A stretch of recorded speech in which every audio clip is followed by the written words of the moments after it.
And I told them, yeah, I really want to be part of that. And it was, yeah, only discussed about these things, and I was interested, so I only listened, but it was not about money or numbers. Sir, Miss, if you see this, I hope you can have contact with me, because then we can talk about the future. Maybe I can be a part of the international team from Indonesia, and hopefully we can achieve some beautiful moments and games. So please let me know.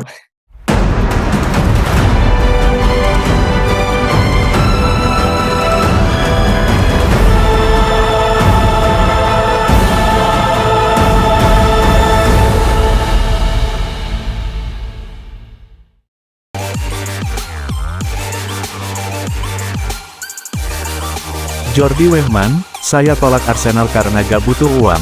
Pengakuan mengejutkan disampaikan oleh pemain Madura United, Jordi Wehman. Pemain yang berharap bisa bela timnas Indonesia itu mengaku bahwa ia sempat hampir direkrut oleh Arsenal. Jordi menyampaikan tidak hanya Arsenal, raksasa Eredivisie, PSV juga sempat berminat untuk meminangnya.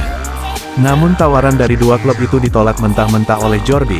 Tawaran Arsenal dan PSV datang ke Jordi saat ia masih membela tim U17 Feyenoord. Menurut Jordi, saat itu ia masih muda dan belum kepikiran mencari uang serta bermain di luar Belanda. Itu sudah lama sekali, saat itu saya berumur 16 tahun. Tapi memang ada tawaran dari PSV dan Arsenal, ucap Jordi baru-baru ini kepada media Belanda, Voetbalpremier.nl seperti dilansir suara.com, Senin, 23/12. Saat itu saya masih sangat muda dan menjadi penggemar serta kapten Feyenoord U17. Pada saat itu saya belum berpikir untuk mencari uang atau pergi ke luar negeri, sambungnya.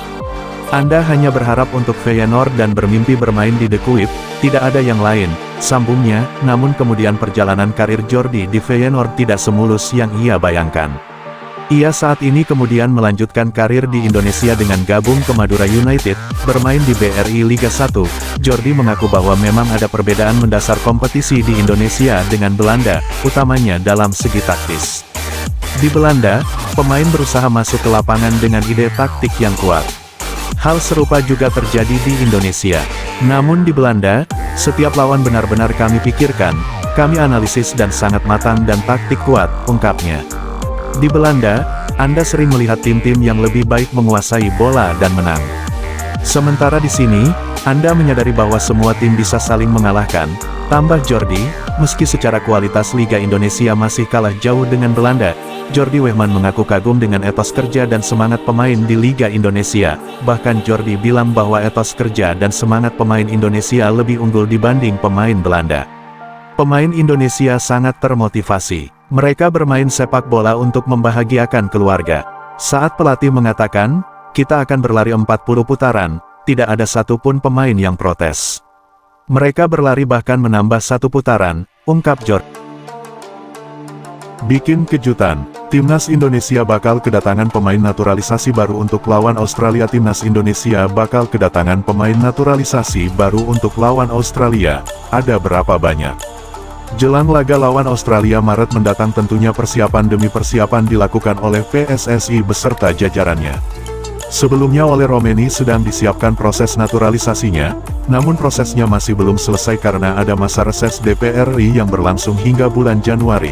Nama oleh Romeni muncul sebagai kandidat kuat untuk memperkuat timnas Indonesia.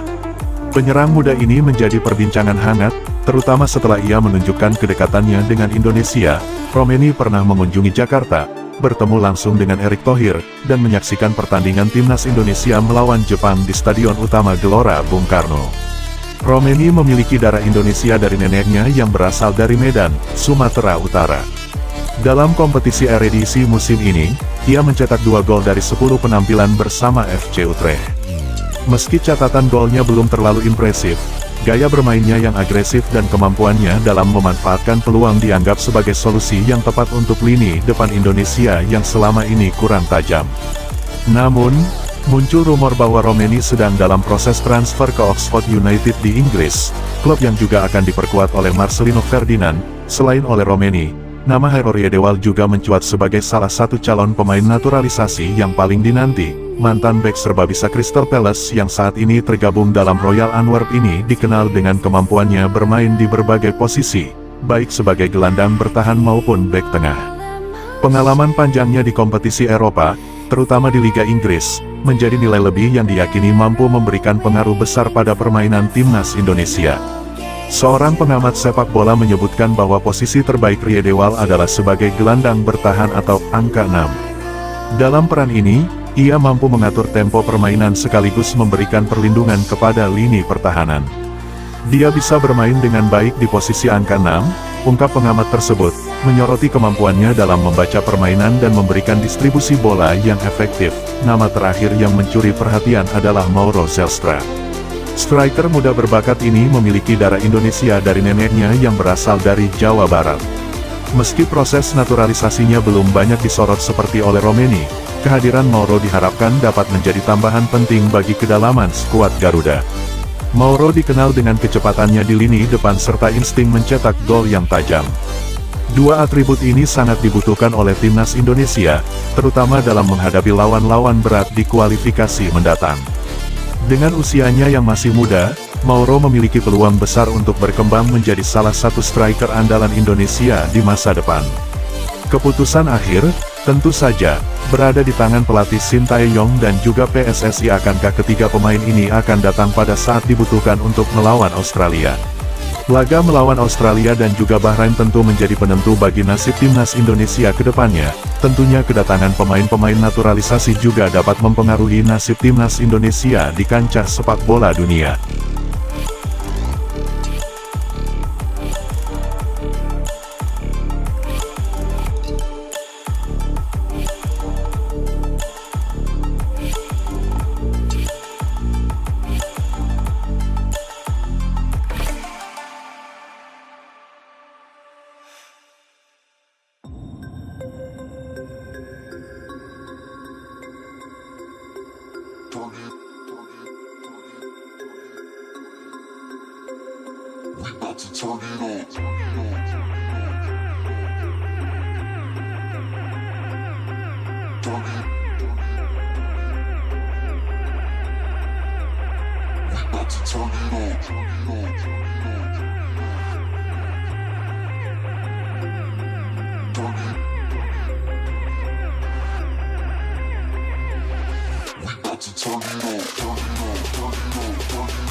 Tornado.